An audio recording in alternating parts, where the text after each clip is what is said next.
नमस्कार जय Jagannath welcome back to my channel Sreesanth lifestyle. तो आपण मैंने संडे पार्ट 1 पार्ट 2 तो देखी सारे गोटे मॉर्निंग रा गोटे लंच टाइम रा एवं इवनिंग टाइम। तो इवनिंग रे कृष्णा जेहेतु टी इच्छा था बुलवाई तो से धरिकी मु पलि आसली मॉल।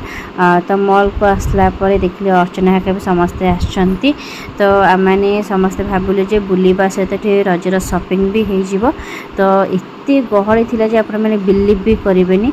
तो से आम देखिलु कलेक्शन भी भल था। तो सब धरिकी भी आसीगलु।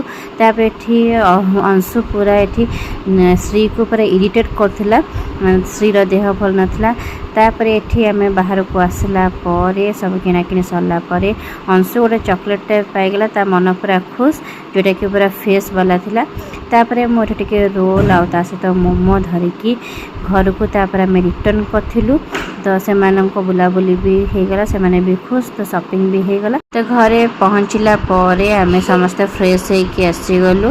तापर समस्ते मिसिक बसीगलु खावाई। अंशुर पापा अंशु को टे चिड़ौले मुझे छाड़ी मार्केट जी कहीकि।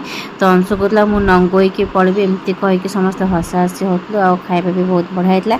से भितर अंशु पापा जाकि पलि आसले आम समस्त आइसक्रीम ता सहित कोल्ड ड्रिंक्स। तो राति खाଇବା तो पूरा बंद हो गला। तो समस्ते आइसक्रीम आ कोल्ड ड्रिंक्स को भी पी नेले। तो एमती पूरा समस्ते खाई पी आज दिनटा पूरा सारदेलु।